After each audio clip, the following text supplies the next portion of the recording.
تمہاری اللہ تبارک و تعالیٰ کو کوئی ضرورت نہیں ہے۔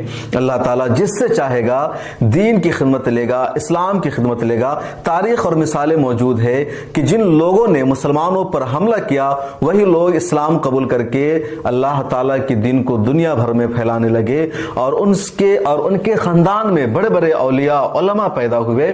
خود ابھی مالدیپ کی مثال موجود ہے کہ مالدیپ ہندوستان سے سٹا ہوا ایک جزیرہ نما ملک ہے، وہ پورا ملک بدھسٹوں کا تھا، لیکن وہاں کے بادشاہ نے 12ویں صدی میں اسلام قبول کیا اور پھر پورا ملک مسلمان بن گیا۔ خود ہندوستان میں کہہ لیجیے ہندوستان، پاکستان، بنگلہ دیش میں تقریباً 50 کروڑ سے زیادہ مسلمانوں کی آبادی ہے، اور اتنی بڑی مسلمانوں کی آبادی پہلے کیا تھی؟